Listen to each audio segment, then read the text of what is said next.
Good morning, wrestling fans. Welcome to PWR today for Thursday morning, April 8th, 2021. Man, they call Meathead, joined by Matthew Thomas. Good morning, Matthew. How you doing? Good morning. I'm almost borderline exhausted after Wednesday night of WrestleMania week. Yeah, and we're only into Thursday morning. I mean, we still got work to do.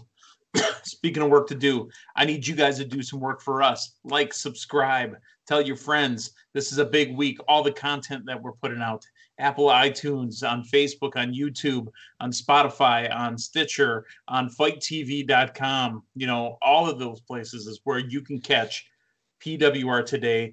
We try for a nice, clean and crisp 20 minutes. Usually we end up going a little bit long, but what woman in the world is going to tell you that going long is a wrong thing? So go ahead and like, subscribe, tell your friends, and let's get this thing cranking. Let's talk sponsors as well. They're helping us do this for you. Manscaped.com, 20% off with PWR. Dave the Zohan Hero wants you to be silky smooth when you're down in Tampa this week. No ball froze. When you're out on the beach, when you're coming down to Tampa, put your ball fro away. Get silky smooth with manscaped.com, and then collarandelbowbrand.com. Make sure you're represented down in the Tampa area with your collar and elbow gear. PWR 360 will save you 10% when you head on over to collarandelbowbrand.com. Matthew Thomas, we got one little bit of news here before we kind of crank into a lot of stuff that happened last night. CM Punk comments on what's going on with Heelz on Starz. CM Punk apparently back in the ring with James Harrison, formerly of the Bengals and Steelers. James Harrison on the Starz show, looking like just a beast. I don't know if you know who James Harrison is, for one. Two, have you seen what he looks like? The dude's just huge. I probably need to take a look at him to refresh my my memory. I mean, I'm pretty sure when I've seen him, he's been wearing shoulder pads and a helmet. So he was he was the 1 year that the Bengals were on Hard Knocks on HBO. He was featured on there as well because he wanted nothing to do with anybody. So it's ironic that he's doing a TV show now and he's got cameras around him all day long. So James Harrison, very intimidating, going by the character name Apocalypse on the new show on Starz called Heelz. So it looks interesting. I can't wait to see it. It's Stephen Amell, formerly of Arrow, and had a SummerSlam match against Cody Rhodes, if you remember. So, my goodness, just a few short years ago, when did you think there was going to be professional wrestling on basically every night of the week and multiple fictitious or semi-fictitious? I guess Young Rock is autobiographical based, but multiple based in real life, right? Yeah, multiple wrestling shows. I mean, it does not just wrestling shows, wrestling on the big networks. Yeah, it doesn't feel like the late 90s where every kid in your middle school or people on the street are wearing Austin 316 shirts, but it's an era where the business has gotten, I hesitate to say hot. Yeah, it's not hot like that time, but it's just culminated with all of this, over the top, on demand entertainment, and basically people wanting to put stuff on TV, and wrestling's a different beast than it was, even during that time period. I mean, the business it's even during the late 90s, you had a little bit of kind of protecting the business and this, that, and the other. We're decades into a time period where wrestlers are writing books, and you've got the advent of podcasts like this to where you can watch 2 or 3 hours of product and you have your choice of 40, 50. That's probably undershooting it. It's probably hundreds of recap podcasts. I don't know why you'd be listening to any other podcast except this one, but there are options out there, people tell me.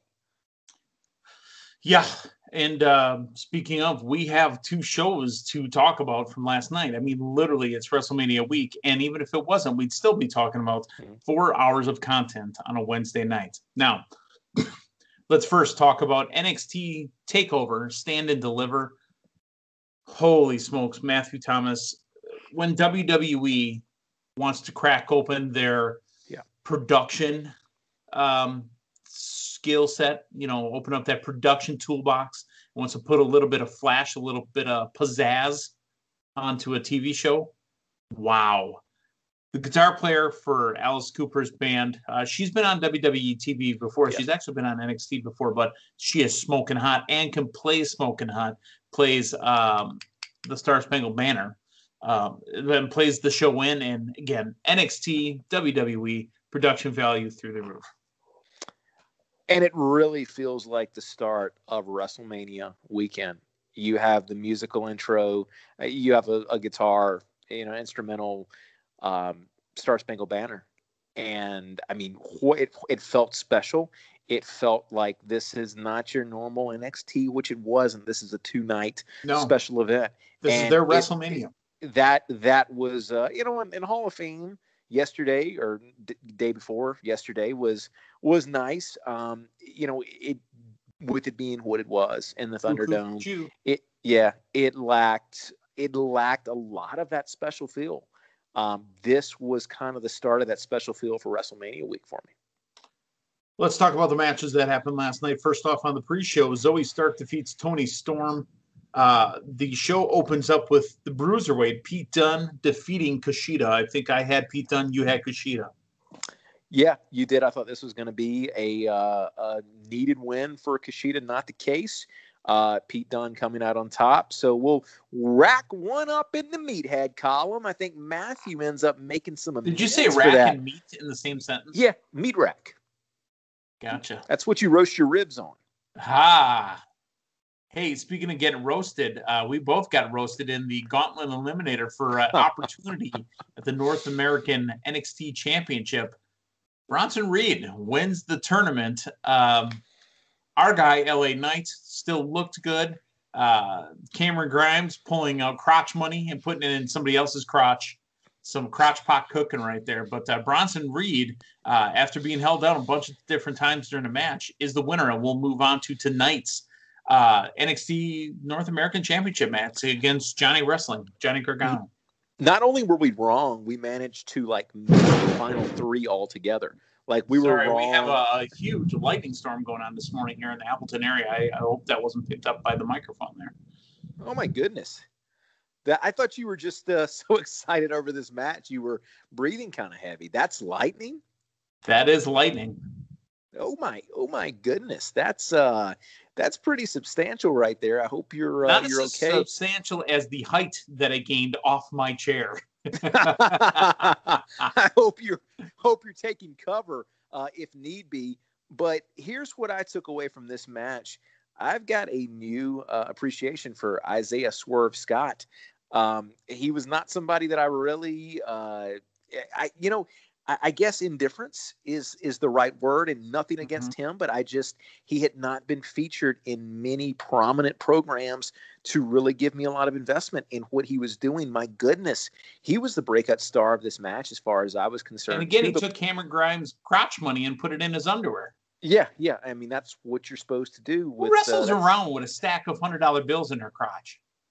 It seems reasonable.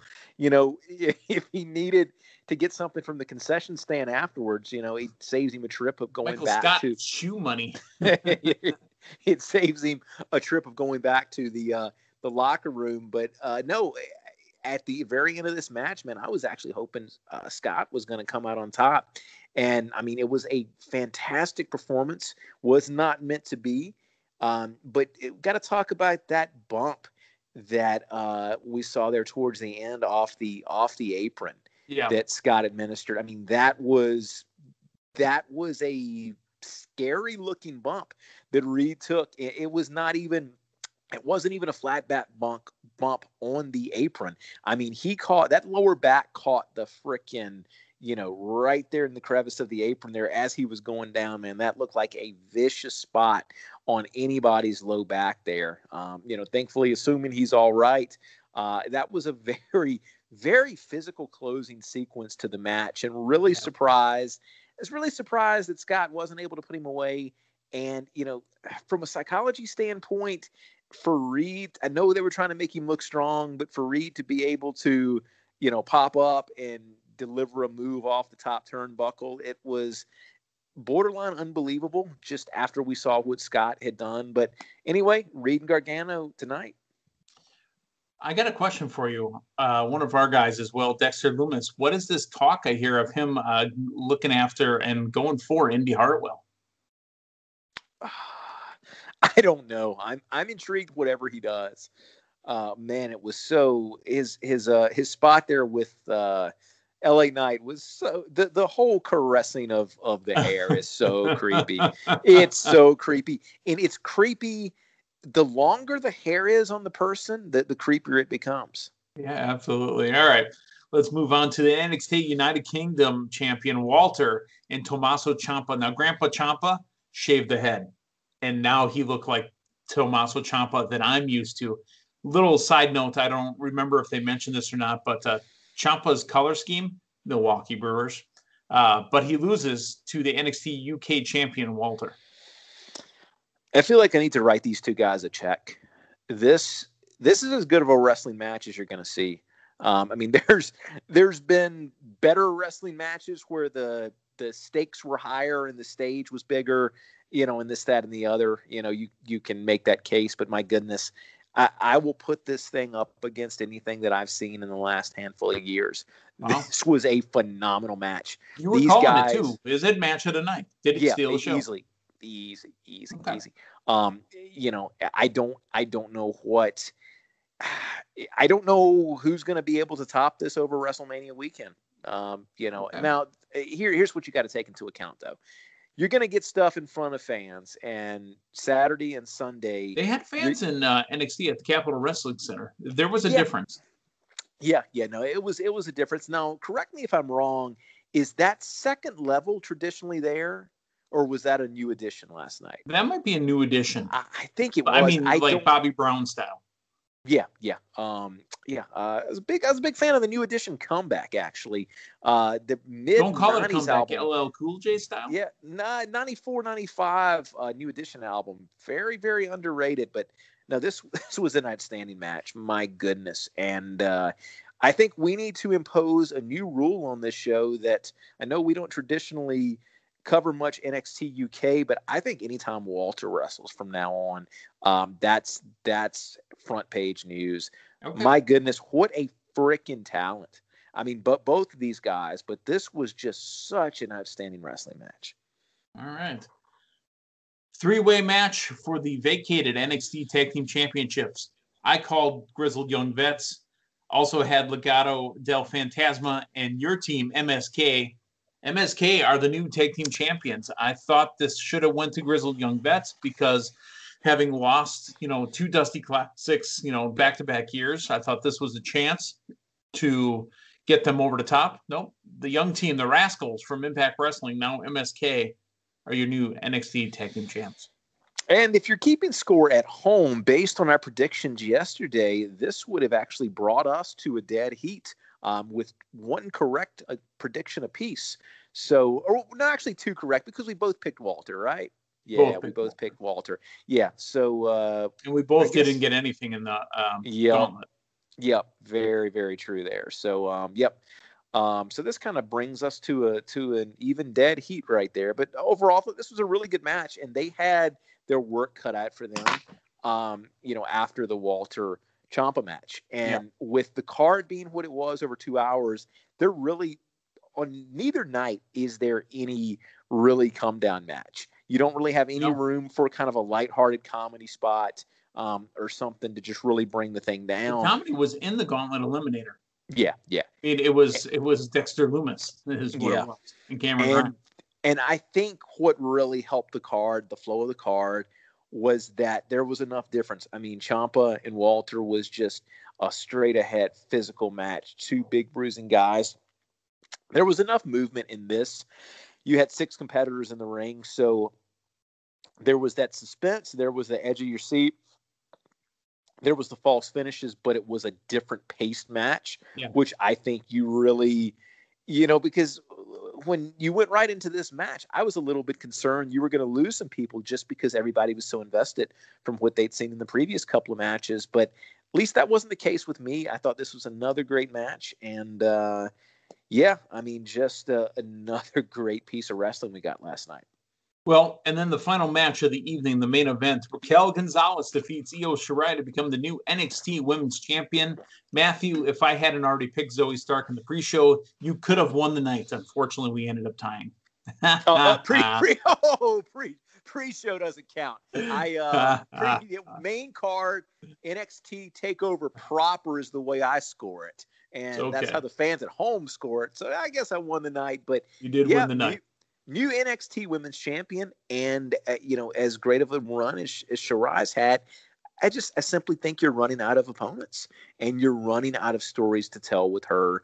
And I'm looking forward to Raquel Gonzalez's title run here. Okay, that was night one. Amazing night. Let's talk about tonight. Here's the matches that we have. We have the NXT Women's Tag Team Champions, Shotzi Blackheart and Ember Moon, taking on The Way, which is Indy Hartwell and Candice LeRae. How do you see this one going down? I think it's too soon for them to drop the titles. I think the champions retain. Okay. Any kind of interaction between Indy and her new boy toy, Dexter? My goodness, I'd love to see it. I'd love to see it. Maybe that's what cost them the match. Maybe they ride off in the sunset together. The match that was set last night now happens tonight. North American champion Johnny Gargano taking on Bronson Reed. Because it's Bronson Reed, I don't see Johnny losing this belt. Nothing against Bronson, but I don't see anything there unless it's interference by L.A. Knight. Yeah. Yeah, I see Gargano retaining here as well. Okay. All right, so I've got Shotzi and Ember. I've got Johnny. You've got Shotzi and Ember. You got Johnny. Even here.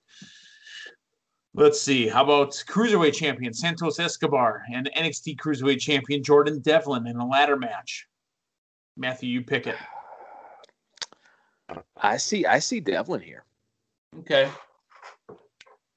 Devlin's the big hot talent that's back, and he's now what's caused this match. However, I don't see an issue with Santos Escobar not winning this. I'm going to take an upset and pick Santos Escobar. You know why I want to see Devlin win here is because he is a doppelganger for somebody that I used to know. Like, they could practically be the same person. And because he reminds me of that person, that's why I want him to win. I think that's a reasonable request. This next match is unsanctioned, and it's Kyle O'Reilly versus Adam Cole. Oh, my goodness. Well, stop and think about this. We had O'Reilly going up against Balor a couple of times. We've had O'Reilly featured in a very prominent spot. Adam Cole, he's had his run, man. He's been the top of that NXT mountain. I think this is where you give O'Reilly that big win. Yeah, and you know what? I agree. O'Reilly gets the win. That's a damn catchy jingle, and it's a shame that I can't hear the name O'Reilly now without hearing that. I mean, that's how you know a marketing company's done an effective job. Yep. Do you know out of the 5 matches that are announced, 4 of them are title matches for tonight? It's a loaded card, man. The main event of TakeOver on the Peacock. No commercial interruptions. The main event of TakeOver. The NXT champion Finn Balor. 1-on-1. I had a cough there that I couldn't get up. Versus Karrion Kross with Scarlett on his side. Karrion Kross has held the belt for a couple weeks. He won the match against Keith Lee, was injured, had to drop it. Finn Balor is going to be dropping his belt to Karrion Kross again. I go back and forth because here's the thing, things have changed since that time period. The only reason I see Balor retaining would be for a Kross run to the main roster. I think it's too early for that. Way too early for Kross. I think he got that rocket initially, like you don't see a lot of people do on the NXT roster. And now, granted, I mean, he's a size that could match up well with the McIntyre, with the Lashley, if you wanted to, pull that trigger. But yeah, I think it's too early, and I think that Kross title run was in the books. My goodness, having to change plans. What a great run it's been for Balor, but I think it's time for that to end. I think Kross is your new champion. 5 matches each night. 5 last night, 5 tonight. I think we go off the air. Karrion Kross, the new NXT heavyweight champion. Let's talk about AEW from last night as well. We're going to run down this. We're not going to, skip over stuff here, but AEW was a little different last night. It was a little odd for me. Okay. First off, the show starts off with footage of Chris Jericho and the Inner Circle pulling up in a fleet of luxury cars. That means Inner Circle in the house. The number 1 contender for the AEW Heavyweight Championship, the Hangman, Adam Page, takes on Platinum Max Caster. I'm okay with these guys coming out to rap. I really am. I mean, but dude, yow. I mean, he sounds like Eminem. Okay. Yeah. And when you say your stock is dropping, they just got done telling me he was the number 1 contender. Yeah. That rap doesn't make any sense. That was dumb. But they're heels and they're meant to annoy you. And annoy me with clever lines, not something that is stupid. So what I want to talk about here is yow. I think that's how you need to intro the show. Yo, I'm Platinum Max Caster. I got plaster. I'm gonna fix the wall in my bathroom. No, I really do like Max Caster, but that line bugged me. So my issue here is the same issue that I had with Tay Conti a couple of weeks ago. These people all of a sudden, and I guess I could do a better job paying attention to the rankings, but these people are slipping into the number 1 contender spot without getting a quote unquote push. If somebody's next in line for a title, I should feel it. I should know that. Feel that build to it. Yes, I should know that these people are important as opposed to, just being told all of a sudden, surprise, surprise, 1 week on the rankings. This is a shortcoming in the ranking system, is the fact that people are moving up with attention not being drawn to it until they're all of a sudden a number 1 contender. We could have a segment on, because again, folks, they watch Dynamite. We're not guaranteed that they're going to watch, the Monday night show or the YouTube or whatever. They're not going to watch those shows. We need a segment every night. Here's the latest rankings brought to you by the accounting firm of Dewey, Cheatham & Howell. Give me a top 10. How much is it to ask for a top 10, a short top 10 segment? Each show. And again, the rankings, they've become this thing that AEW is doing with, their YouTube content, where this is information that you have to seek out. Right. Good information like that should not have to be sought out in this. And be provided. I say Paige is winning the title before the year is out. It feels a little bit rushed at this point. I think we're still into the relative infancy of Omega's title reign. If Paige gets a shot here within the next month or so, I don't think he's winning that belt. It's funny you say that you say the infancy of an Omega title run. He won it, I believe, in November, and we're in April. Yeah, which would normally be a fairly long run, but the way that this thing is being built, with him trying to get every title in every company, and it doesn't feel like we're that far into it. And here's the other weird thing is the stuff they're doing with Impact, and you've got the whole Rich Swann thing, and not that he's the number 1 contender, so to speak, but that thing is getting pushed way, way to the back burner. So we're just kind of all over the spot with that title and with the contendership. Yeah. So enjoying Adam Page, obviously. Let's talk about Chris Jericho's promo. Holy smokes. MJF stands, my jerk off friend. Bravo. And Jericho talking about MJF stealing his shit. Yeah. Bravo. And the TNT sensors just not fast enough. Yeah. Because he got in all that stuff in the beginning, and then they censored him back at the end. Well, and I got random, like they were trying to cut it, but there was like distorted audio a couple of times. I don't know if you got that on your feed as well. They were trying to, and Jericho was ahead of the game on him. Yeah. At least it wasn't like a Hawks game or anything, though. It wasn't. At least it was the right. At least it was the right sport. Defense.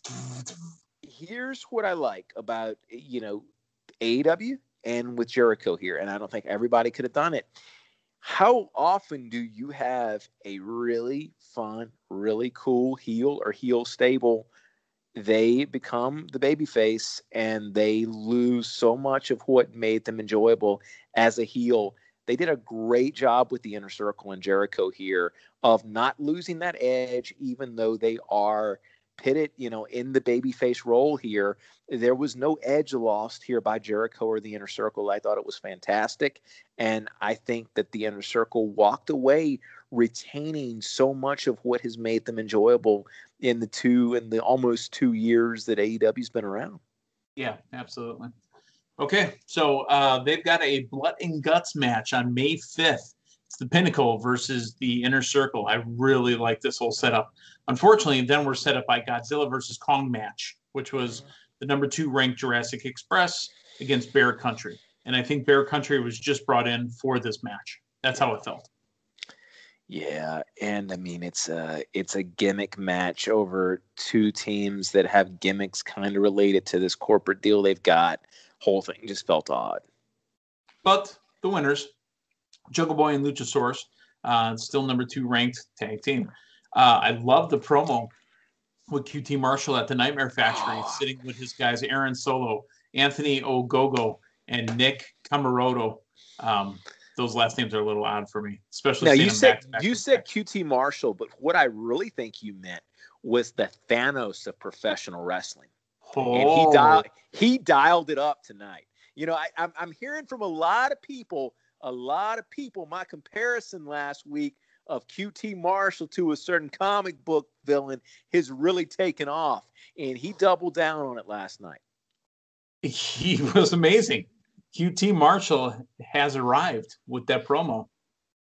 And I really enjoyed listening to his stable talk. When I saw him last week, I'm like, who are these guys? Well, they told us this week. And, they did it was a great package, and it was a great just overall presentation. Although I don't think these are the guys you hire to do some painting at your home if you need some work done, though. They just throw paint around, huh? Uh-huh. Whew.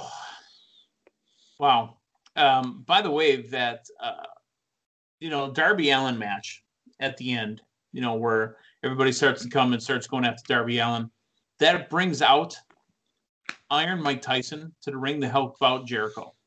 I take it back. I'm sorry. Chris Jericho was being interviewed by Alex Marvez when Jericho got attacked by MJF in the Pinnacle. But Tyson came out to the ring to help out Jericho. Tyson hit Shawn Spears with a flurry of body shots. And Jericho and Iron Mike shook hands. I got to be honest with you. I'm glad to see him, but what the hell is he doing here? Yeah, no promotion.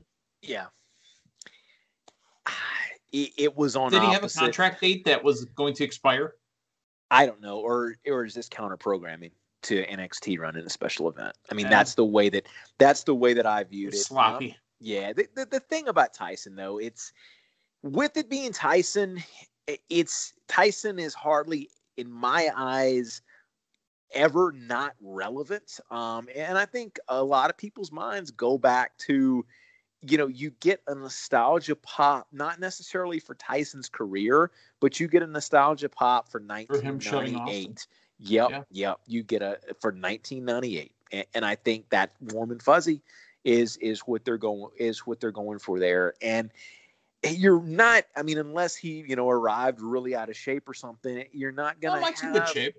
Yeah, no, he's in great shape. And you're never really going to have a lot of people comparing, him like you would a wrestler to 25 years ago, because, he's always been in wrestling capacity as a special guest.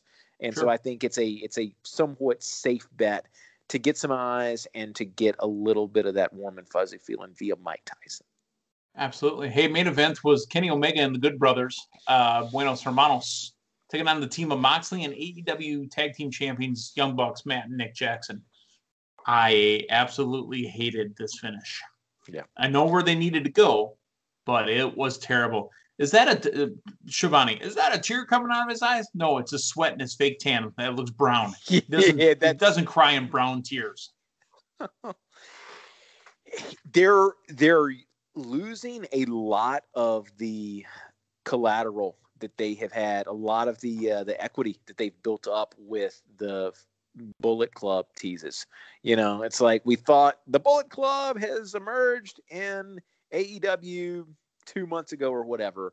And then tonight it's like, it really is the Bullet Club. Although the Bucks, they don't want to do the little hand symbol thing. They want to bring it in for a hug. I think you're running out of making the whole Bullet Club thing feel special, because they are the Bullet Club. They're not the Bullet Club. And I don't know how much longer you can, really make any of that feel important or special.